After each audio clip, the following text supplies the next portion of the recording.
اعوذ باللہ من الشیطان الرجیم بسم اللہ الرحمن الرحیم ومن الناس من يقول آمنا بالله وباليوم الآخر وما هم بمؤمنين يخادعون الله والذين آمنوا وما يخدعون إلا أنفسهم وما يشعرون في قلوبهم مرض فزادهم الله مرضا ولهم عذاب أليم بما كانوا يكذبون صدق اللہ العظیم۔ دو تین سوموار سے یہی آیت کریمہ ہماری چل رہی ہے، اور گزشتہ پیر کو میں نے آپ حضرات کی خدمت میں منافقین کے متعلق کچھ باتیں عرض کی تھیں۔ چونکہ اب یہ جو آیت کریمہ آنے والی ہے وہ منافقین کے بارے میں ہے، ابھی آیت کریمہ شروع نہیں ہوئی ہے۔ گزشتہ پیر کو جو میں نے آپ کی خدمت میں باتیں پیش کی تھی وہ اس پر کی تھی کہ نفاق کسے کہتے ہیں، منافقین کا دنیا میں وجود کیسے ہوا، اور منافقین کی شرارتوں میں سے ایک شرارت میں نے آپ کی خدمت میں پیش کی تھی، جو غزوہ مریسع یا غزوہ بنی المصطلق کے موقع پر جو واقعہ پیش آیا اور سورۃ المنافقون اللہ رب العزت نے اتاری، یہ وہ شرارت جو تھی وہ میں نے آپ کی خدمت میں پیش کی تھی۔ باقی ان کی جو شرارتیں غزوہ تبوک کے موقع پر ہے یا اسی طریقے سے دیگر غزوات کے موقع پر ہیں وہ انشاءاللہ آگے آئے گی۔ اب آیات کریمہ کے اوپر آتے ہیں۔ اس سے پہلے میں ایک حدیث مبارکہ اللہ کے رسول صلی اللہ علیہ وسلم کی آپ کی خدمت میں پیش کرتا ہوں۔ اللہ کے رسول صلی اللہ علیہ وسلم نے نفاق کی برائی لوگوں کے دلوں میں بٹھانے کے لیے، لوگوں کے دل و دماغ کے اندر اتارنے کے لیے، اللہ کے رسول صلی اللہ علیہ وسلم نے منافقین کو عجیب مثال کے ساتھ تشبیہ دی ہے۔ مشکاہ شریف کی روایت میں آتا ہے اللہ کے رسول صلی اللہ علیہ وسلم نے ارشاد فرمایا کہ منافق کی مثال اس بکری کے مانند ہے کہ جو اپنے نر کے تلاش میں کبھی اس ریوڑ میں کبھی اس ریوڑ میں پھرتی رہتی ہے، گھومتی رہتی ہے، بھٹکتی رہتی ہے، اس کو اپنے نر کی تلاش ہوتی ہے۔ اسی طریقے سے ان منافقین کا حال ہے، کبھی ان کو فائدہ پہنچتا ہے تو یہ مسلمانوں کے لشکر میں آ جاتے ہیں، مسلمانوں کے سامنے آ کر یہ کہتے ہیں کہ ہم مسلمان ہیں، ہم مومن ہیں، اور کبھی ان کو فائدہ پہنچتا ہے کفار کے ذریعے سے تو وہ وہاں پر چلے جاتے ہیں۔ اور اسی بات کی طرف اشارہ بھی ملتا ہے قرآن کریم پارہ نمبر 5 سورۃ النساء آخری صفحہ 15 لکیر کا اللہ رب العزت ارشاد فرماتے ہیں مذبذبین بین ذلک لا الہ الا ولا الہ الا، یہ لوگ لٹکتے رہتے ہیں، تذبذب میں رہتے ہیں، تردد میں رہتے ہیں، شک و شبہ میں رہتے ہیں، کبھی اس طرف جاتے کبھی اس طرف جاتے، نہ ادھر کے رہتے نہ ادھر کے رہتے۔ تو یہ مثال اللہ کے رسول صلی اللہ علیہ وسلم نے جو اس انداز میں بیان فرمائی لوگوں کے سامنے، کیوں؟ تاکہ لوگوں کے دلوں میں نفاق کی قباحت اور نفاق کی نفرت لوگوں کے دلوں میں بیٹھ جائے۔ اللہ کے رسول صلی اللہ علیہ وسلم نے منافقین کی 3 اور ایک روایت کو اگر ملا دیا جائے تو ٹوٹل 4 نشانیاں بیان کی ہیں کہ نفاق کی علامت کیا ہے، منافق کی نشانی کیا ہے، منافق میں ایسی کون سی برائیاں ہیں کہ جس کی وجہ سے وہ نفاق تک پہنچتا ہے، منافق بن جاتا ہے۔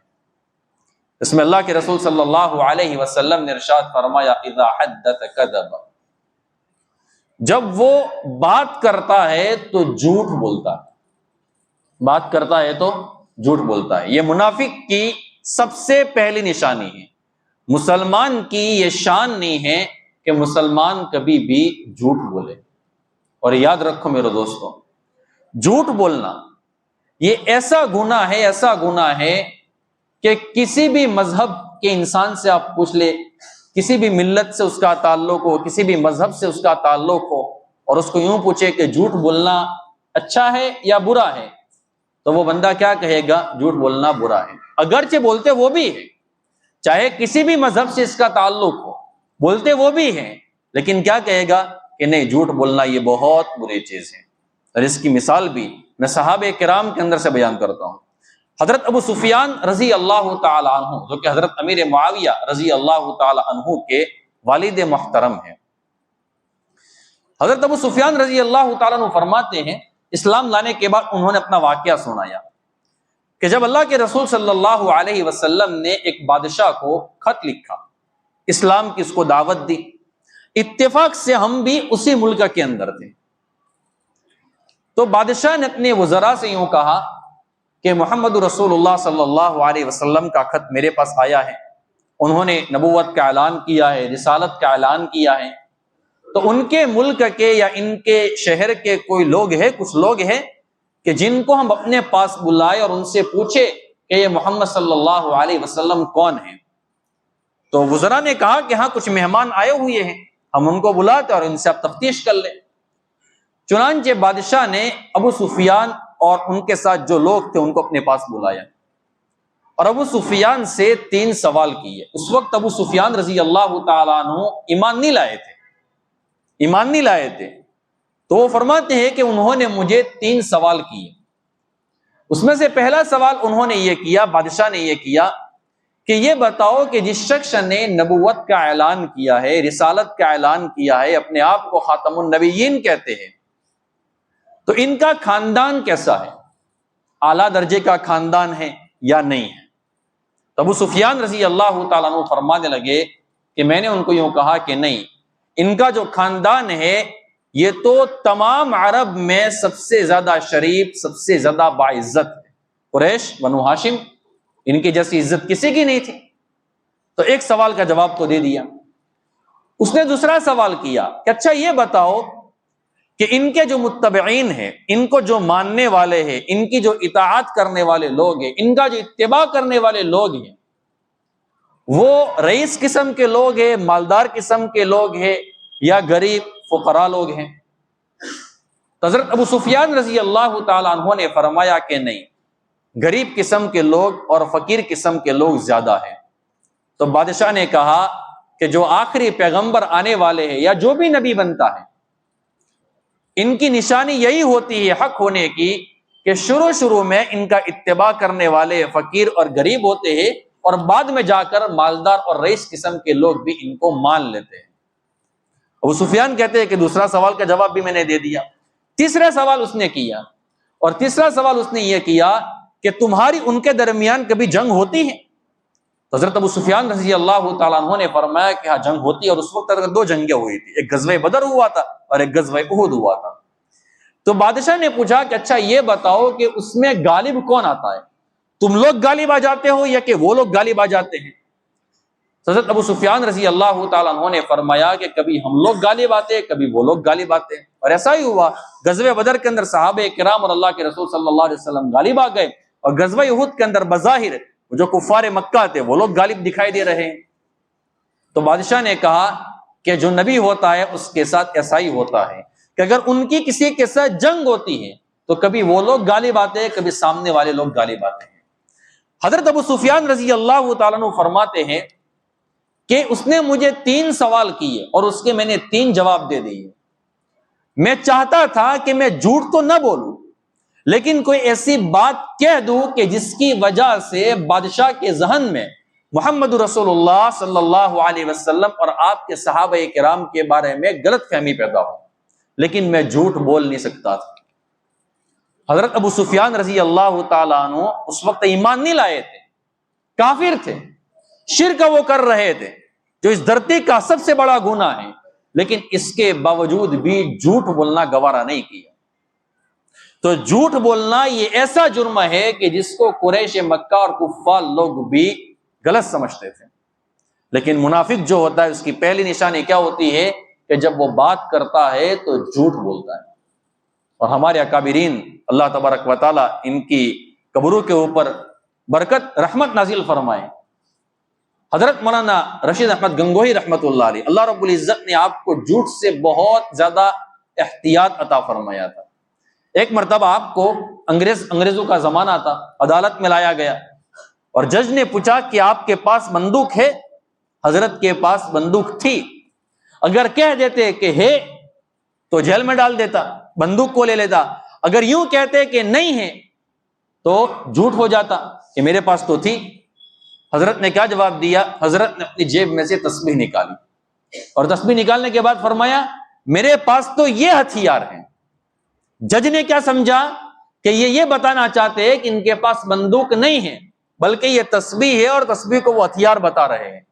اور حضرت مولانا رشید احمد گنگوئی رحمۃ اللہ علیہ نے یہ نہیں کہا کہ میرے پاس بندوق نہیں ہے، اگر یوں کہتے تو جھوٹ ہو جاتا، لیکن انہوں نے کیا کہا کہ میرے پاس ہتھیار ہے، اور تسبیح حقیقت میں ہتھیار ہے، وہ روحانی ہتھیار ہے، تو جھوٹ بھی نہیں ہوا اور بات بھی بن گئی۔ قاسم العلوم والخیرات حضرت مولانا محمد قاسم نانوتوی نور اللہ مرقدہ ایک مرتبہ کھڑے تھے اور وارنٹ نکلا آپ کے خلاف، اور پولیس والے جب آپ کو پکڑنے کے لیے آئے تو انہوں نے پوچھا کہ قاسم نانوتوی کون ہے، اور وہ خود تھے، تو جس جگہ پر کھڑے تھے اس جگہ سے تھوڑے سے پیچھے ہٹ گئے اور کہنے کیا لگے، اور کیا فرمایا، خدا کی قسم ابھی وہ یہاں پر تھے، اور حقیقت میں تھے، تو بول بھی دیا، چھٹکارا بھی مل گیا اور جھوٹ بھی نہیں ہوا۔ تو ہمارے اکابرین، ہمارے بزرگان دین جو ہوتے ہیں نا، وہ اس طریقے سے جھوٹ سے اپنے آپ کو بچاتے تھے، اور منافقین کی عادت بہت زیادہ جھوٹ بولنے کی تھی، اور اس کی مثال آپ کو ملے گی غزوہ تبوک کے موقع کے اوپر۔ سورہ برات بری ہوئی ہے کہ انہوں نے کس طریقے سے رسول اکرم صلی اللہ علیہ وسلم کے سامنے اور صحابہ کرام کے سامنے جھوٹ بولے ہیں۔ ابھی آپ قرآن کریم کی آیت میں غور کریں گے تو آپ کو پتا چلے گا کہ انہوں نے کس انداز میں جھوٹ بولا ہے۔ میں نے گزشتہ پیر کو اپنی خدمت میں پیش کیا تھا کہ منافقین جو تھے وہ اوس اور خزرج میں بھی کچھ تھے، اور زیادہ منافقین کو جو تعداد تھی وہ یہودیوں میں سے تھی، بنو قریظہ، بنو نذیر اور بنو قینقاع، یہ جو 3 قبیلے تھے ان میں سے یہودی بہت زیادہ تھے۔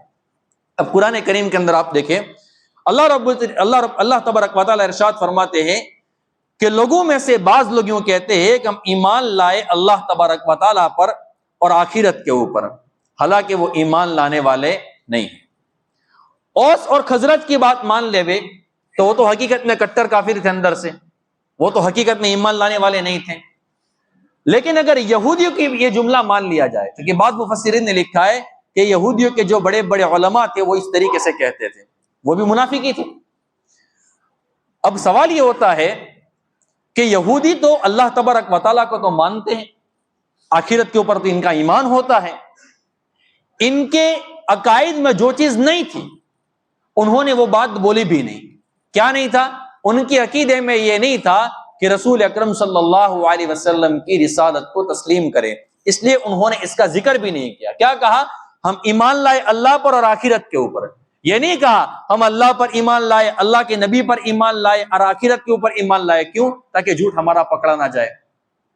یہودی جو تھے وہ تو اللہ تبارک و تعالیٰ کو بھی مانتے تھے اور آخرت کو بھی مانتے تھے، تو سوال یہ ہوتا ہے کہ پھر اللہ تبارک و تعالیٰ نے ان کے بارے میں ایسا کیوں کہا کہ وہ نہ اللہ تبارک و تعالیٰ کو مانتے ہیں نہ وہ آخرت کو مانتے ہیں؟ اصل میں ایمان لانا وہ ایمان لانا معتبر ہوتا ہے جو اللہ کے رسول صلی اللہ علیہ وسلم نے بتایا ہو اور صحابہ کرام جو ایمان لائے ہو۔ اور یہودیوں کے بارے میں قرآن کریم میں اللہ تبارک و تعالیٰ فرماتے ہیں کہ نہ ان کا اللہ کے بارے میں عقیدہ ٹھیک ہے نہ آخرت کے بارے میں عقیدہ ٹھیک ہے۔ کیسے؟ اللہ تبارک و تعالیٰ کے بارے میں اللہ تبارک و تعالیٰ خود قرآن کریم میں سورہ اخلاص پارہ نمبر 30 میں ارشاد فرماتے ہیں، قل هو اللہ احد، آگے کیا ہے؟ اللہ الصمد لم یلد ولم یولد ولم یکن لہ کفوا احد۔ نہ اللہ تبارک و تعالیٰ کسی کی اولاد ہے نہ اللہ کی کوئی اولاد ہے، اس کا آسان الفاظ میں ترجمہ ہے، نہ اللہ کی کوئی اولاد ہے نہ اللہ کسی کی اولاد ہے، نہ اللہ کے ماں باپ ہے نہ اللہ کے بیٹے اور بیٹیاں ہیں۔ اور یہودیوں کا عقیدہ کیا تھا؟ وقالت الیہود عزیر ابن اللہ وقالت النصارى مسیح ابن اللہ۔ یہودی کیا کہتے تھے کہ عزیر علیہ السلام تو اللہ تبارک و تعالیٰ کے نبی ہیں، تو ان کی ایک بات کے اوپر تو چوکلی لگ گئی کہ وہ یوں کہتے کہ ہم اللہ پر ایمان لائے ہیں، اللہ کہتے کہ تم ایمان لائے کہاں ہو؟ میری تو کوئی اولاد ہے نہیں، اور تم لوگ کہتے ہیں کہ عزیر تو میرے بیٹے ہیں اور میں تو اولاد سے پاک ہوں۔ تو ایک بات تو ان کی گئی۔ وبالیوم الآخر، اور وہ آخرت کے اوپر بھی ایمان نہیں لاتے۔ سوال یہ ہوتا ہے کہ اس کا رد کس طریقے سے کریں گے؟ اس کا رد بھی اللہ تبارک و تعالیٰ نے قرآن کریم میں فرمایا ہے۔ کیسے؟ اللہ تبارک و تعالیٰ ارشاد فرماتے ہیں کہ یہودی کیا کہتے ہیں؟ وَقَالُوا لَن تَمَسَّنَا النَّارُ إِلَّا أَيَّامًا مَّعْدُودًا، کہ تم لوگ ہم کو جو جہنم سے ڈرا رہے ہو، جہنم کے عذاب سے ڈرا رہے ہو، دیکھو ہم تو انبیاء کی اولاد ہے، اگر اللہ تبارک و تعالیٰ نے ہم کو جہنم میں ڈال بھی دیا تو ہم تو تھوڑے دن تک رہیں گے، پھر اللہ تبارک و تعالیٰ واپس ہم کو جنت میں بھیج دیں گے۔ حالانکہ ایسی بات نہیں ہے، کیوں؟ اس لیے کہ انہوں نے اللہ کے رسول صلی اللہ علیہ وسلم کی رسالت کو تسلیم نہیں کیا ہے، اللہ کے نبی صلی اللہ علیہ وسلم کو خاتم النبیین نہیں مانا ہے، اللہ کے رسول صلی اللہ علیہ وسلم کی نبوت کو انہوں نے نہیں مانا ہے۔ تو اس اعتبار سے ان کا یہ دعویٰ بھی چلا گیا کہ وہ یوں کہتے ہیں کہ ہم آخرت کو مانتے ہیں، اللہ تبارک و تعالیٰ فرماتے ہیں کہ آخرت کو بھی نہیں مانتے ہیں، اس لیے کہ آخرت میں اسی بندے کو نجات ملے گی جو تمام انبیاء کرام علیہ الصلوۃ والسلام کی نبوت کو بھی تسلیم کرے گا، اور آخر میں جو محمد رسول اللہ صلی اللہ علیہ وسلم آنے والے ہیں ان کی بھی نبوت کو تسلیم کرے گا، اور انہوں نے اللہ کے رسول صلی اللہ علیہ وسلم کی نبوت کو تسلیم کیا نہیں ہے۔ اس اعتبار سے دیکھا جائے تو ان کا یہ دعویٰ بھی ٹوٹ گیا۔ آگے اللہ تبارک و تعالیٰ ارشاد فرماتے ہیں یخادعون اللہ والذین آمنوا وما یخدعون الا انفسهم وما یشعرون۔ میں آگے آتا ہوں، منافقین کی جو دوسری تیسری چوتھی نشانی ہے، پھر اس آیت کو سمجھ لیں کہ وہ اللہ تبارک و تعالیٰ اور مسلمانوں کو دھوکہ دیتے ہیں، حالانکہ وہ اپنے آپ کو دھوکہ دیتے ہیں اور ان کو پتہ بھی نہیں ہے، ان کو شعور بھی نہیں ہے کہ یہ اپنے آپ کو دھوکے میں ڈال رہے ہیں۔ وہ مسلمانوں کو بھی دھوکہ نہیں دے سکتے ہیں اور اللہ تبارک و تعالیٰ کو بھی دھوکہ نہیں دے سکتے ہیں۔ اور اسی قسم کا مضمون اللہ تبارک و تعالیٰ نے قرآن کریم پارہ نمبر 5 سورۃ النساء 5ویں پارے کا آخری رکوع اللہ تبارک و تعالیٰ فرماتے ہیں ان المنافقین یخادعون اللہ وہو خادعهم، کہ منافقین اللہ تبارک و تعالیٰ کو اور مومنین کو دھوکہ دیتے ہیں، حالانکہ وہ اللہ تبارک و تعالیٰ اور مومنین کو دھوکہ نہیں دیتے ہیں بلکہ وہ اپنے آپ کو دھوکے میں ڈال رہے ہیں۔ کیوں؟ اگر وہ اللہ کے نبی صلی اللہ علیہ وسلم کے سامنے آ کے جھوٹ بھی بول دے وے، دھوکہ بھی دے دے وے، لیکن اللہ تبارک و تعالیٰ وحی کے ذریعے سے اللہ کے رسول صلی اللہ علیہ وسلم کو بتا دیتے ہیں، جیسا کہ میں نے گزشتہ مرتبہ کعب بن اشرف کا واقعہ سنایا تھا کہ انہوں نے کس طریقے سے دھوکے سے اللہ کے رسول صلی اللہ علیہ وسلم کو قتل کرنا چاہا، شہید کرنا چاہا، لیکن اللہ تبارک و تعالیٰ نے حضرت جبرائیل علیہ الصلوۃ والسلام کو بھیج کر اللہ کے رسول صلی اللہ علیہ وسلم کو بتا دیا، اور آپ کو بتا دیا گیا کہ آپ وہاں سے ہٹ جائے، اور اللہ کے رسول صلی اللہ علیہ وسلم کو شہید کرنے کا جو ارادہ تھا، ارادہ ان کا ختم ہو گیا۔ تو یہ اس طریقے سے معاملہ ہے کہ اگر وہ مسلمانوں کو دھوکہ دیتے تب بھی اللہ تبارک و تعالیٰ اللہ کے رسول صلی اللہ علیہ وسلم کو بتا دیتے ہیں۔ سوال یہ ہوتا ہے کہ کیا منافقین آج کے زمانے میں بھی ہوتے ہیں، اور اگر ہے تو پھر ان کی نشانی کیا ہے؟ مفسرین نے 2 باتیں اس سلسلے میں لکھی ہیں۔ نمبر 1، اللہ کے رسول صلی اللہ علیہ وسلم کے زمانے میں جو منافقین تھے تو اللہ کے رسول صلی اللہ علیہ وسلم نے نام لے کر حضرت حذیفہ بن الیمان کو بتا دیا تھا۔ آگے حضرت حذیفہ بن الیمان کا واقعہ آ رہا ہے تو ان کو بتا دیا تھا، اور اللہ کے رسول صلی اللہ علیہ وسلم کے زمانے میں اگر کوئی منافق نیا پیدا ہونے والا ہوتا تو بھی اللہ تبارک و تعالیٰ حضرت جبرائیل علیہ الصلوۃ والسلام کے ذریعے سے بتا دیتے تھے۔ اب آج کے زمانے میں منافق کو کس طریقے سے پہچانیں گے؟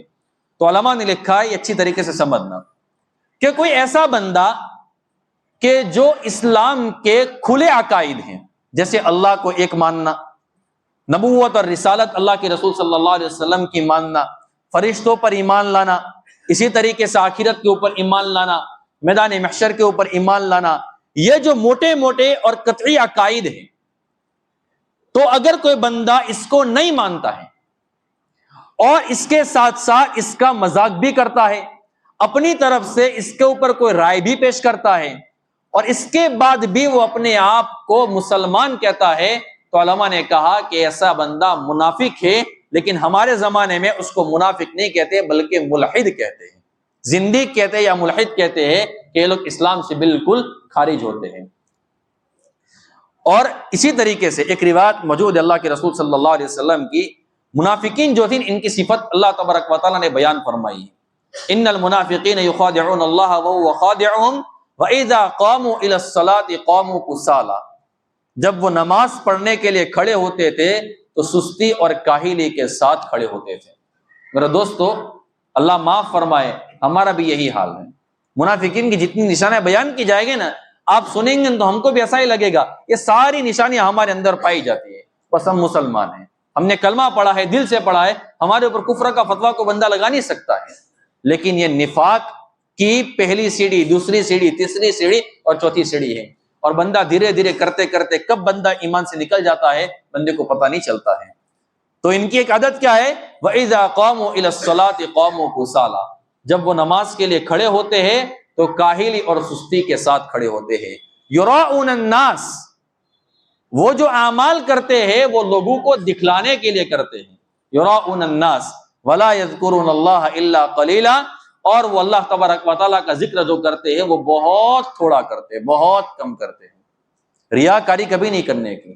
اللہ تبارک و تعالیٰ اگر ہم سے دین کا کام لے رہا ہے، ہم نیک عمل کر رہے ہیں، جس فیلڈ میں بھی کام کر رہے ہیں، اخلاص کے ساتھ کرتے رہنے کا. حضرت علی رضی اللہ تعالیٰ عنہ کی روایت میں آتا ہے، بڑی دردناک روایت ہے یہ. حضرت علی رضی اللہ تعالیٰ عنہ فرماتے ہیں، البدور الصافرہ کے اندر علامہ سیوطی رحمۃ اللہ علیہ نے اس روایت کو جگہ دی ہے کہ اللہ کے رسول صلی اللہ علیہ وسلم نے ارشاد فرمایا، جب الحزن سے تم پناہ مانگو. صحابہ کرام نے فرمایا، یا رسول اللہ جب الحزن کیا ہے؟ تو اللہ کے رسول صلی اللہ علیہ وسلم نے فرمایا کہ جہنم میں ایک وادی ہے یا ایک کنواں ہے. دونوں طرح کے الفاظ ملتے ہیں. یہاں پر کنویں کے الفاظ ہے، اور التخفیف من النار والتعریف بحال دار البوار کے اندر ابن رجب حنبلی رحمۃ اللہ علیہ نے وہاں پر وادی کے الفاظ بھی استعمال فرمائے ہیں. تو اللہ کے رسول صلی اللہ علیہ وسلم نے ارشاد فرمایا کہ جہنم میں ایک کنواں ہے، اور خود جہنم اس کنویں سے روزانہ ایک روایت کے مطابق 70 مرتبہ 70 ٹائمز 70 مرتبہ، ایک روایت کے مطابق 100 مرتبہ، اور ابن ماجہ کی ایک روایت کے مطابق 400 مرتبہ پناہ مانگتی ہے. یعنی جہنم خود کیا کہتی ہے کہ کوئی بندہ ہمارے اندر داخل ہو کر ہمارا عذاب برداشت کر لے، لیکن اس کنویں کے اندر نہ جائے.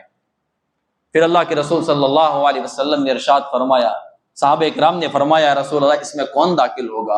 اللہ کے رسول صلی اللہ علیہ وسلم نے ارشاد فرمایا، اس میں وہ لوگ داخل ہوں گے جو قرآن کریم کو اچھے انداز میں پڑھ رہے ہوں گے، لیکن ان کی نیت دکھلاوا ہوگا. ان کی نیت کیا ہوگا؟ دکھلاوا ہوگا. اب آپ فتویٰ مت لگا دینا کہ چلو جو بھی بندہ اچھا قرآن پڑھ رہا ہے، ہمیں ذرا سا شک ہوا کہ یہ بندہ ریاکاری کر رہا ہے، چلو یہ بندہ جب الحزن میں ہوگا. نہیں، التخفیف من النار والتعریف بحال دار البوار کے اندر روایت موجود ہے. بعض روایتوں میں آتا ہے کہ اس میں ریاکار کو داخل کیا جائے گا جو نیک اعمال تو کرے گا لیکن لوگوں کو دکھلانے کے لیے کرے گا. اس میں کاری کا لفظ نہیں ہے، اس میں اور آپ اور پوری دنیا اس میں آ گئی. اس لیے میں نے دونوں کو ملا لیا، دونوں روایتوں کو میں نے جمع کر لیا. اس میں کس کو داخل کر دیا جائے گا؟ جو اعمال کرے گا لوگوں کو دکھلانے کے لیے. اور دیکھو، لوگوں کو دکھلانے کے لیے عمل نہیں کرنے کے. میں اگر مثال کے طور پر کسی کو دکھلانے کے لیے عمل کرتا ہوں تو لوگ تعریف کریں گے. کب تک تعریف کریں گے؟ جب تک میرے میں اچھائیاں دیکھیں گے. میں مثال دے رہا ہوں، جب تک میرے میں اچھائیاں دیکھیں گے. جیسے ہی میرے اندر سے کوئی گناہ باہر آیا، میرے اندر سے کوئی برائی باہر آئی، تو وہ اچھائیاں ساری کی ساری بھول جائیں گے. اس لیے لوگوں کے لیے نیک اعمال نہیں کرنے کے. کس کے لیے کرنے کے؟ اللہ کے لیے نیک اعمال کرنے کے. اور الدر المنصور کے اندر ایک روایت موجود ہے، اللہ کے رسول صلی اللہ علیہ وسلم نے ارشاد فرمایا، یخادعون اللہ والذین آمنوا، کہتا ہے کہ تم اللہ تبارک و تعالیٰ کو دھوکہ مت دو. تو کسی شخص نے سوال کیا، وَكَيْفَ نُخَادِعُ اللَّهَ، کہ ہم اللہ تبارک و تعالیٰ کو کیسے دھوکہ دے سکتے ہیں؟ تو اللہ کے رسول صلی اللہ علیہ وسلم نے ارشاد فرمایا کہ کام تو تم اللہ تبارک و تعالیٰ کا کرو کہ اللہ نے جو حکم دیا ہے وہ کام کرو، لیکن نیت تمہاری اللہ کی رضا کی نہ ہو، بلکہ غیروں کی تمہاری نیت ہو، بلکہ غیروں کی نیت ہو. پھر اللہ کے رسول صلی اللہ علیہ وسلم نے ارشاد فرمایا، فَاتَّقُوا الرِّيَاءَ، ریاکاری سے بچو، فَإِنَّهُ الشِّرْكُ بِاللَّهِ، اس لیے کہ وہ اللہ تبارک و تعالیٰ کے ساتھ شرک کرنا ہے. اور اللہ کے نبی صلی اللہ علیہ وسلم نے فرمایا، فَإِنَّ الْمُرَائِي يُنَادِي بِهِ يَوْمَ الْقِيَامَةِ، جو ریاکار ہوگا قیامت کے دن اس کو 4 لقب کے ساتھ پکارا جائے گا. تمام مخلوق کے سامنے اس کو کھڑا کیا جائے گا. حضرت آدم علیہ السلام سے لے کر قیامت تک کے لوگ وہاں پر ہوں گے، اور 4 لقب سے پکارا جائے گا. کون سے؟ یا کافر، اے کافر، یا فاجر، اے گنہگار، یا خاسر، اے خسارہ اٹھانے والے، نقصان اٹھانے والے، یا غادر، اے دھوکہ دینے والے، تیرا عمل ضائع ہو گیا، تیرا اجر ختم ہو گیا، اور آج ہمارے پاس تیری نیکی کا کوئی بدلہ نہیں ہے. جن لوگوں کے لیے تو نے نیک اعمال کیے تھے ان کے پاس جا کر تو بدلہ لے لے. تو ہمیں ریاکاری سے اپنے آپ کو بہت بچانا ہے. اور ریاکاری کرنا یہ کس کا کام ہے؟ منافقین کا کام ہے. اب ہم ذرا دیکھ لیں کہ میں جو عمل کرتا ہوں یا آپ جو عمل کرتے ہیں، اس میں نیت ہماری اپنی اللہ تبارک و تعالیٰ کی رضا کی کم ہوتی ہے، غیروں کی نیت زیادہ ہوتی ہے. اگر اللہ نے مجھے اور آپ کو اخلاص دیا ہے، اللہ تبارک و تعالیٰ اس کے اوپر قائم و دائم رکھے، اور اللہ تبارک و تعالیٰ اسی اخلاص کے ساتھ ہمیں موت بھی عطا فرمائے. اور اگر ہم ریاکاری کرتے ہیں تو اللہ تبارک و تعالیٰ کے سامنے ہم توبہ کر لے کہ اللہ ہم ریاکاری سے توبہ کرتے ہیں، آئندہ تجھے راضی کرنے کے لیے نیک عمل کریں گے، لیکن تیری رضا کیا تیرے سوا کسی اور کو راضی کرنے کے لیے نیک عمل نہیں کریں گے۔ اور دیکھو میرے دوستو، جب ہم اللہ تبارک و تعالیٰ کی رضا کے لیے عمل کریں گے نا تو خود بخود اللہ تبارک و تعالیٰ اہل اللہ کے دلوں کے اندر اور دنیا والوں کے دلوں کے اندر ہماری محبت کو ڈال دے گا۔ ہمیں کیا دعا کرنے کی کہ اللہ تو ہمیں اپنے دربار میں محبوب بنا لے۔ بندے کو رب کے دربار کی مقبولیت مل گئی، ساری دنیا کو وہ فتح کر لے گا، اور رب کے دربار سے اگر مردود کر دیا گیا، دنیا والے تھوڑی دیر کے لیے عزت کر لیں گے لیکن پھر اس کو اپنے پاؤں تلے رون دیں گے۔ اس لیے نیت ہمیں کیا کرنے کی کہ بس اللہ مجھے اپنا اچھا بنا لے، اللہ کے دربار میں ہم محبوب بن جائیں۔ اس لیے میں نے ایک شعر اس سے پہلے بھی سنا تھا نا، لوگ مجھے سمجھے محروم وقار و تم کی۔ لوگ مجھے سمجھتے کیا ہے کہ یہ بندے کی کوئی حیثیت نہیں ہے، اس بندے کا کوئی وقار نہیں ہے، اس بندے کی کوئی ویلیو نہیں ہے، اس بندے کا کوئی سٹیٹس نہیں ہے، ان کو کوئی پوچھنے والا نہیں ہے۔ کوئی بات نہیں، لوگ مجھے سمجھے محروم وقار و تمکی، مگر وہ نہ سمجھے کہ میری بزم کے قابل نہ رہا، مگر اللہ نہ سمجھے کہ یہ بندہ میرے سامنے کھڑے ہونے کے قابل نہ رہا۔ تو اللہ کے رسول صلی اللہ علیہ وسلم نے اس طریقے سے احادیث مبارکہ کے اندر بھی سمجھایا ہے، اور اللہ تبارک و تعالیٰ نے اس جگہ پر منافقین کی ایک صفت کیا بیان فرمائی ہے کہ ان کا کام کیا ہے؟ دھوکہ دینا۔ فی قلوبہم مرض فزادہم اللہ مرضا، ان کے دل کے اندر بیماری ہے۔ کون سی بیماری ہے؟ تفسیر ابن کثیر میں لکھا ہے، بعض مفسرین فرماتے ہیں کہ نفاق کی بیماری ہے، بعض مفسرین فرماتے ہیں کہ ریاکاری کی بیماری ہے، اور بعض مفسرین نے ایک اور بھی بیماریاں لکھی ہیں، فی قلوبہم مرض فزادہم اللہ مرضا، اور اللہ تبارک و تعالیٰ نے ان کی بیماریوں کو بڑھا دیا ہے۔ جب بندہ اپنی صلاحیت کو ختم کر لیتا ہے، توبہ نہیں کرتا ہے، جان بوجھ کر غلط راستے کے اوپر چلتا ہے، تو اللہ تبارک و تعالیٰ پھر بندے کے اوپر ہدایت کو تھوپتے نہیں ہیں، پھر اللہ تبارک و تعالیٰ اسی کے حوالے اس کو کر دیتے ہیں، فزادہم اللہ مرضا ولہم عذاب علیم بما کانوا یکذبون، اور ان کے لیے دردناک عذاب ہے۔ کیوں؟ اس لیے کہ وہ لوگ جھوٹ بولتے تھے، جھٹلاتے تھے، جھوٹ بولتے تھے۔ یہاں پر مفسرین نے ایک عجیب بات لکھی ہے کہ اللہ تبارک و تعالیٰ نے دردناک عذاب کا جب تذکرہ کیا تو اس کی وجہ ان کا نفاق نہیں بتایا، بلکہ اللہ تبارک و تعالیٰ نے جھوٹ بولنے کی جو صفت ہے وہ یہ بیان فرمائی۔ مفسرین نے لکھا ہے کہ نفاق تک پہنچانے والی جو بیماری تھی اور جو گناہ تھا وہ جھوٹ بولنا تھا، ان کو منافق جو بنایا ہے اسی جھوٹ کی بیماری نے بنایا ہے۔ اب میرے دوست آپ اندازہ لگاؤ کہ جھوٹ بندے کو کہاں سے کہاں تک پہنچا دیتا ہے، اور مذاق میں بھی جھوٹ نہیں بولنا ہے۔ ایک مرتبہ اللہ کے رسول صلی اللہ علیہ وسلم جا رہے تھے، ایک صحابیہ اپنے ہاتھ میں کچھ تھا اور اپنے بچے کو بلا رہی تھی، جیسے اپنے بچے کو کہتے ہیں نا کہ بیٹا آ جا میرے پاس، میں تجھے کچھ دیتی ہوں۔ اللہ کے رسول صلی اللہ علیہ وسلم وہاں پر رک گئے، اور اللہ کے نبی صلی اللہ علیہ وسلم نے دیکھا کہ وہ صحابی یا خاتون کچھ دے رہی یا نہیں دے رہی ہے، تو اللہ کے رسول صلی اللہ علیہ وسلم نے صحابیہ سے پوچھا کہ بیٹا آپ اپنے بچے کو بلا رہی ہو تو کیا حقیقت میں آپ کا دینے کا کچھ ارادہ ہے یا نہیں ہے؟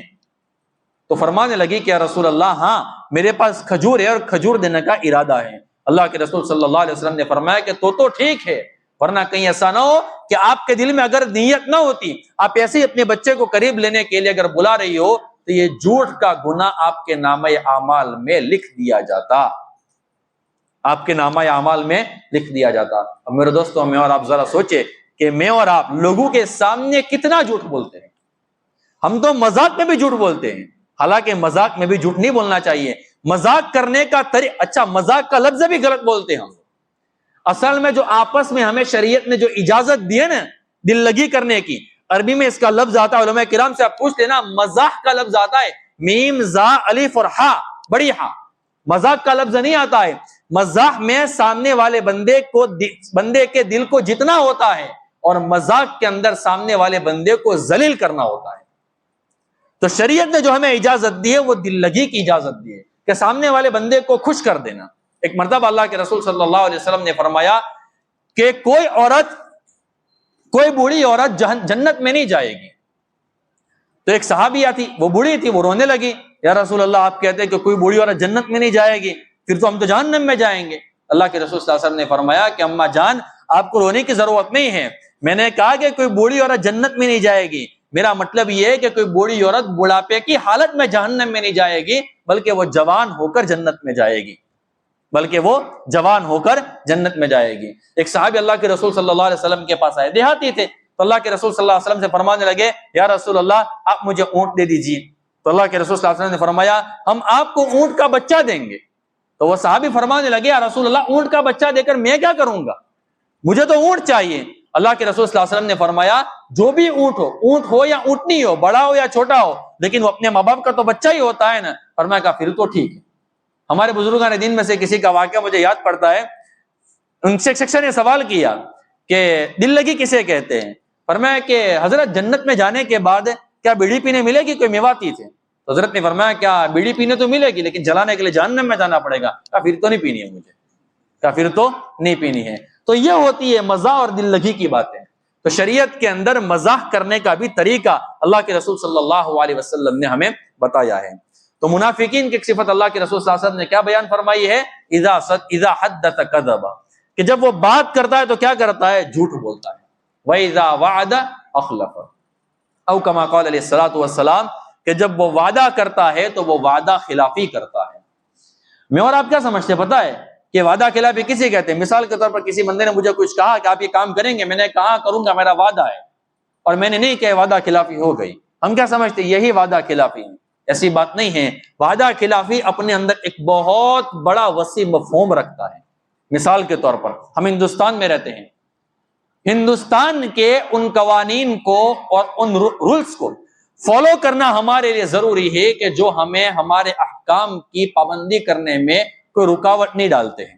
مثال کے طور پر ہم راستے سے جا رہے ہیں تو ہمارے ہندوستان کا قانون ہے، ہمیں قوانین بتائے جاتے ہیں کہ بھئی آپ کو گاڑی کون سی سائڈ چلانی ہے، ریڈ سگنل آتا ہے آپ کو رک جانا ہے، گرین آتا ہے آپ کو چلنا ہے، اور گاڑی کا لائسنس آپ کے پاس ہونا چاہیے۔ تو یہ جو قوانین ہے وہ تو ہمارے فائدے کے لیے ہے۔ اب اگر کوئی بندہ ان سگنل کو توڑ دیتا ہے، ریڈ سگنل کو وہ بندہ کراس کر لیتا ہے، اور ہم لوگ کیا سمجھتے ہیں کہ میں تو سگنل کی پرواہ نہیں کرتا ہوں، میری ڈرائیونگ ایسی رف اینڈ ٹف ہے، میں تو گزر ہی جاتا ہوں، اور ہم لوگ کیا سمجھتے ہیں یہ تو کوئی گناہ ہی نہیں ہے۔ وعدہ خلافی کا گناہ اس کے اوپر آئے گا، وعدہ خلافی کا گناہ اس کے اوپر آئے گا۔ مثال کے طور پر ہم کسی باہر کی کنٹری میں جاتے ہیں، یورپ کی کسی کنٹری میں جاتے ہیں، اور وہاں جب جانے کے بعد ہمیں ان کے ان قوانین کو فالو کرنا ضروری ہے جو ہمارے اسلام کی اپوزٹ نہیں آتے، شریعت کے کسی احکام کے اوپر عمل کرنے میں رکاوٹ نہیں ڈالتے ہیں، تو ان تمام قوانین کی پابندی کرنا ہمارے لیے ضروری ہے۔ تو یہ ہے، یہ بھی اگر اس کے خلاف ہم کریں گے تو یہ بھی وعدہ خلافی میں داخل ہے۔ صحابہ کرام جو تھے نا وہ وعدہ پورا کرنے کے اندر بڑے پختہ تھے، اور ایسی ایسی مثالیں ملتی ہے کہ بندہ سوچ نہیں سکتا ہے۔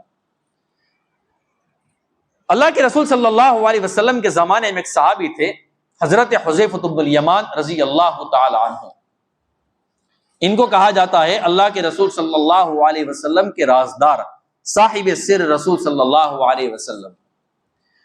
اللہ کے رسول صلی اللہ علیہ وسلم نے ان کو یوں فرمایا تھا کہ آپ کو مہاجرین میں سے بننا ہو تو مہاجرین میں سے بن جاؤ، انصار میں سے بننا ہو تو انصار میں سے بن جاؤ۔ آج میں ان کی پوری سیرت پڑھ رہا تھا، لیکن ان کا ایک واقعہ آپ کی خدمت میں پیش کرتا ہوں۔ یہ لوگ مدینہ المنورہ اللہ کے رسول صلی اللہ علیہ وسلم کے پاس جا رہے تھے، حضرت حذیفہ بھی اور ان کے والد حضرت یمان رضی اللہ تعالیٰ عنہ بھی۔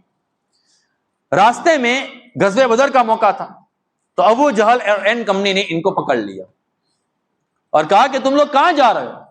فرمایا کہ مدینہ اللہ کے رسول صلی اللہ علیہ وسلم کے پاس جا رہے ہیں۔ کیوں جا رہے ہو؟ فرمایا کہ ہم ان کی زیارت کرنے کے لیے جا رہے ہیں، ملاقات کرنے کے لیے جا رہے ہیں۔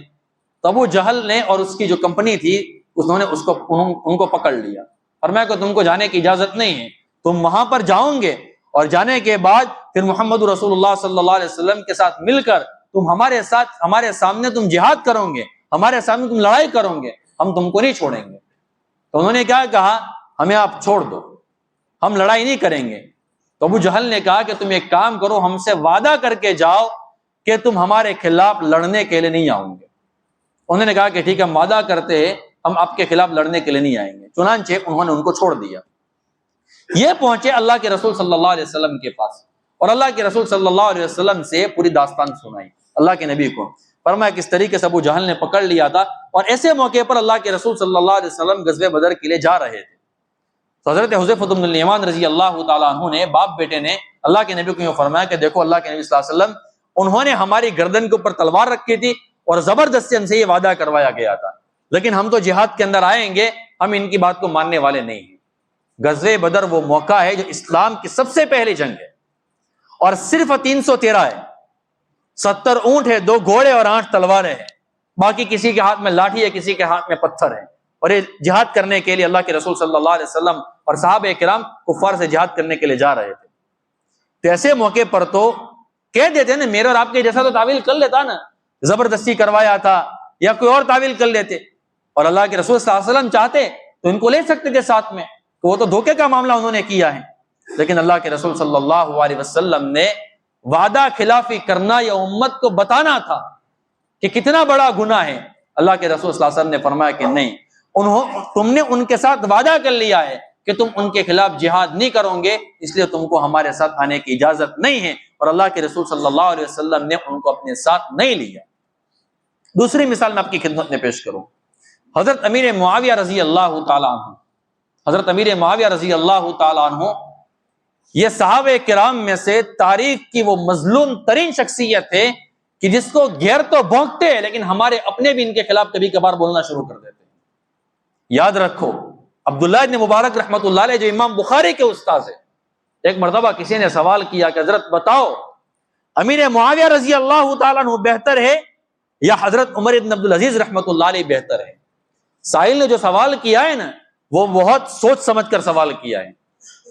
اس نے صحابہ کرام میں سے ایسے شخص کو اٹھایا اور ایسے صحابی کو اٹھایا کہ جس کے اوپر کچھ لوگ انگلیاں اٹھاتے ہیں، اور تابعین میں سے اس نے حضرت عمر ابن عبدالعزیز رحمۃ اللہ علیہ کو اٹھایا کہ جس کے اوپر پوری امت کا اتفاق ہے، جن کو عمر ثانی کہا جاتا ہے۔ سائل نے کیا سوال کیا کہ بتاؤ، امیر معاویہ رضی اللہ تعالیٰ عنہ جو کہ صحابی ہے وہ بہتر ہے یا حضرت عمر ابن عبدالعزیز رحمۃ اللہ علیہ جو کہ تابعی ہے لیکن تمام امت کا ان کے اوپر اتفاق ہے وہ بہتر ہے؟ اللہ اکبر۔ حضرت عبداللہ ابن مبارک رحمۃ اللہ علیہ نے جو جواب دیا ہے نا، وہ تاریخ میں قیامت تک چمکتا رہے گا۔ حضرت نے فرمایا، تم بات کرتے ہو امیر معاویہ رضی اللہ تعالیٰ عنہ کی، سنو، حضرت امیر معاویہ رضی اللہ تعالیٰ عنہ نے جس گھوڑے کے اوپر بیٹھ کر رسول اکرم صلی اللہ علیہ وسلم کے ساتھ مل کر جہاد کیا ہے، اس گھوڑے کی ناک میں جو راکھ چھپی ہوئی ہے وہ راکھ بھی عمر ابن عبدالعزیز رحمۃ اللہ علیہ سے بہتر ہے۔ صحابیت کا مرتبہ تو بعد میں ہے، صحابیت کا تو مرتبہ بعد میں ہے۔ تو یہ حضرت امیر معاویہ رضی اللہ تعالیٰ عنہ ہے۔ حضرت امیر معاویہ رضی اللہ تعالیٰ عنہ نے ایک مرتبہ روم کے بادشاہ کے ساتھ جنگ بندی کا ایک ایگریمنٹ سائن کیا، معاہدہ کر لیا کہ بھائی اتنے وقت تک ہمیں جنگ نہیں کرنی ہے۔ تو تب تک تو وعدہ ٹھیک تھا، لیکن حضرت امیر معاویہ رضی اللہ تعالیٰ عنہ جو تھے وہ بہت چالاک صحابی تھے، وہ بہت آگے کا سوچ لیتے تھے۔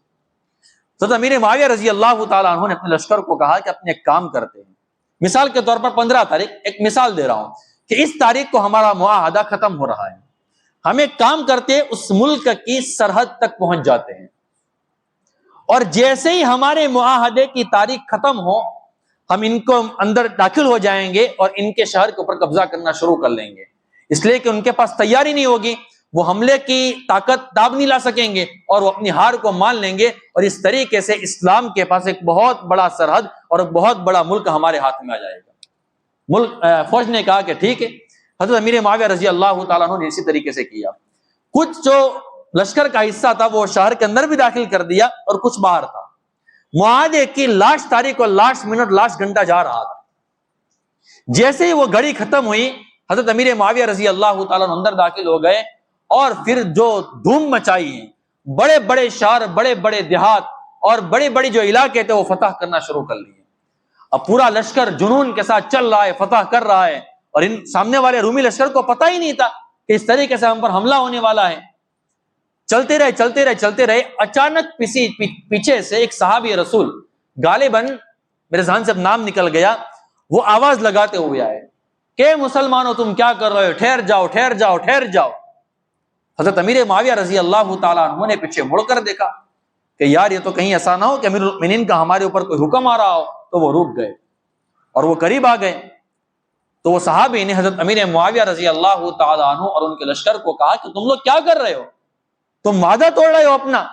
حضرت امیر معاویہ رضی اللہ تعالیٰ عنہ نے اور لشکر نے جواب دیا کہ ہم نے وعدہ کہاں توڑا ہے، ہم نے تو معاہدہ کو توڑنے کے بعد ہم ان کے لشکر میں داخل ہوئے ہیں۔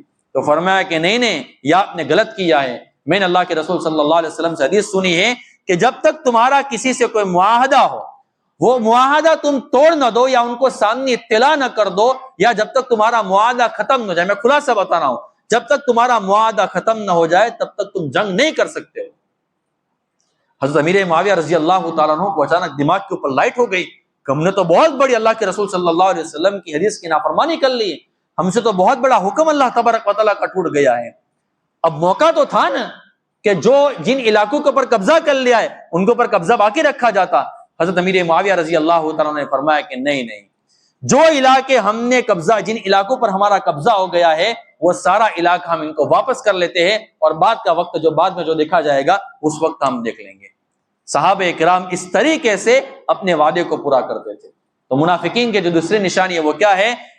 پہلی نشانی کیا ہے؟ جب بات کرتے تو جھوٹ بولتے ہیں، اور دوسری نشانی کیا ہے؟ جب وعدہ کرتے ہیں تو وہ وعدہ خلافی کرتے ہیں۔ اور یہاں پر اللہ تبارک و تعالیٰ کیا فرماتے ہیں منافقین کے بارے میں؟ وَلَهُمْ عَذَابٌ عَلِيمٌ، اور ان کے لیے تو دردناک عذاب ہے، ان کے لیے تو دردناک عذاب ہے۔ اور تخفیف من النار کے اندر ابن رجب حنبلی رحمۃ اللہ علیہ عجیب و غریب روایت لائے ہیں۔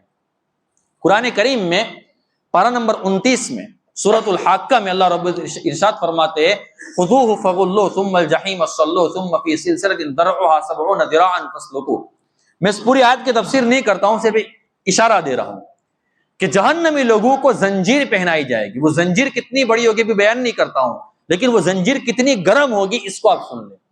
زنجیر پہنائی جائے گی، اس زنجیر کا اگر ایک ہاتھ کا حصہ، یعنی اتنا حصہ، روایت میں آتا ہے کہ اگر کسی پہاڑ کے اوپر رکھا جائے لیکن پہاڑ سے بالکل لگا نہیں دیا جائے، مثال کے طور پر زنجیر یہاں پر ہے، زنجیر کا ٹکڑا یہاں پر ہے اور پہاڑ یہاں پر ہے، اور ان دونوں کے درمیان 500 سال کا فاصلہ ہو۔ کتنا فاصلہ ہو؟ زنجیر اور پہاڑ کے درمیان کتنا فاصلہ ہو؟ 500 سال کا فاصلہ ہو، لیکن اس زنجیر کی گرمی کی وجہ سے وہ پورا پہاڑ پگھل جائے گا۔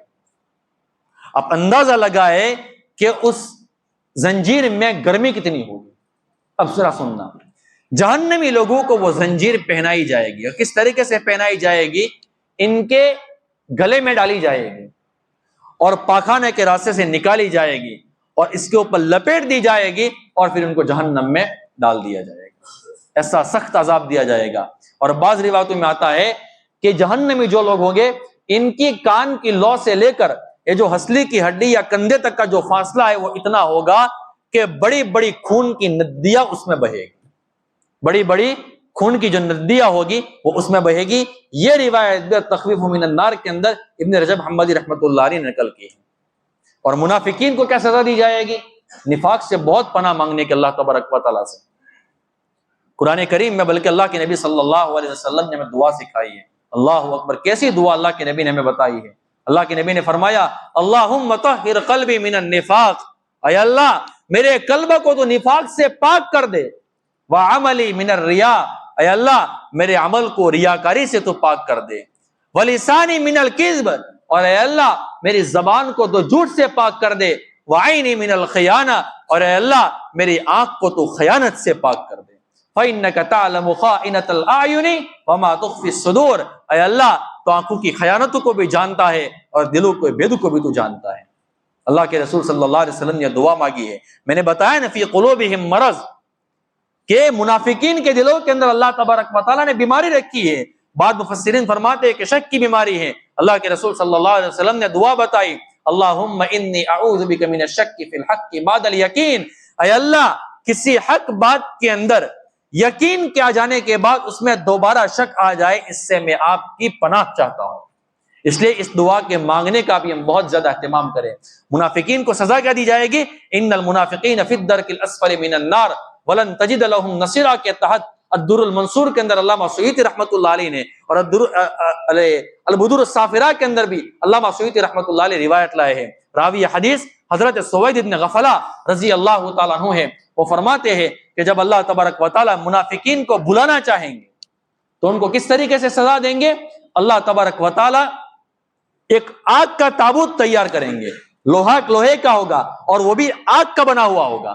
آگ کا تابوت تیار کریں گے, پھر اللہ تبارک و تعالیٰ اس آگ کے تابوت کے اندر, پیٹی کے اندر اس منافق کو ڈال دیں گے.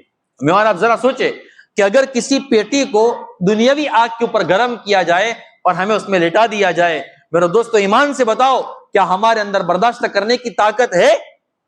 سوال ہی پیدا نہیں ہوتا ہے. منافقین کو کس طریقے سے کیا کیا جائے گا؟ آگ کی پیٹی کے اندر بند کر دیا جائے گا, پھر بند کرنے کے بعد آگ کا تالا ڈال دیا جائے گا. پھر اللہ کے رسول صلی اللہ علیہ وسلم نے فرمایا پھر اس پورے تابوت کو, پورے باکس کو, پوری پیٹی کو ایک دوسرے آگ کے تابوت میں ڈالا جائے گا اور درمیان میں آگ کو بھر دیا جائے گا اور پھر اس کو بھی تالا مار کر جہنم کی تہ میں ڈال دیا جائے گا. جہنم کی تہ میں ڈال دیا جائے گا. اور بعض روایتوں میں آتا ہے کہ وہ جاتے جاتے جاتے جاتے کہاں تک پہنچ جائیں گے؟ جب الحزن تک پہنچ جائیں گے, جو میں نے شروع میں جس کا تذکرہ کیا کہ وہ اتنی سخت وادی ہے اور اتنا بھینکر اس میں عذاب ہے کہ خود جہنم بھی اس سے پناہ چاہتی ہے کہ اللہ تبارک و تعالیٰ اس میں کسی کو نہ ڈالے, یا اس کا عذاب ہمیں نہ دے, یا اس کا عذاب ہمیں نہ دے. آپ اندازہ لگاؤ میرے دوستو جہنم میں کیسا دردناک عذاب ہوگا. اللہ تبارک و تعالیٰ میری اور آپ کی اور پوری امت کی پوری حفاظت فرمائے. اب ایک نشانی ابھی بھی باقی ہے کہ منافق کی تیسری نشانی کیا ہے کہ وہ امانت میں خیانت کریں گے. امانت میں خیانت کا مطلب کیا ہے؟ امانت میں خیانت کی مروجہ یعنی ہمارے زمانے میں کون سی صورتیں ہیں اور اس کے اوپر بہت سارے واقعات ہیں, وہ انشاءاللہ میں آپ کی خدمت میں بیان کروں گا. اور ایک حدیث جو میں نے گزشتہ پیر کو آپ کی خدمت میں پیش کی تھی کہ اللہ کے رسول صلی اللہ علیہ وسلم نے فرمایا کہ وہ 15 اعمال جب میری امت کرے گی کہ ان کے اوپر اللہ تبارک و تعالیٰ کے کیسے کیسے عذاب آئیں گے, وہ انشاءاللہ آئندہ آپ کی خدمت میں پیش کروں گا. 2 لڑکیوں کا بڑا دردناک واقعہ ہے اور پہلے زمانے کا نہیں, یہ اسی 100 سال کے قریب کے زمانے کا واقعہ ہے.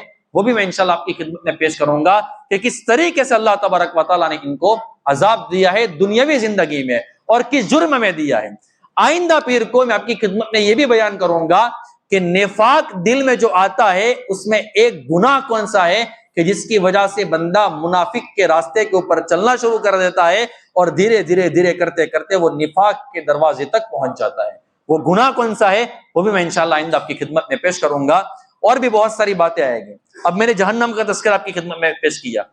اب آپ یہ مت سمجھ لینا کہ یار جہنم میں اتنا دردناک عذاب ہے ہم تو پکے جہنمی بن جائیں گے. نہیں, میں بھی انشاءاللہ آپ کو کہتا ہوں وَبَشِّرِ الَّذِينَ آمَنُوا وَعَمِلُوا الصَّالِحَاتِ أَنَّ لَهُمْ جَنَّاتٍ تَجْرِي مِن تَحْتِهَا الْأَنْهَارُ.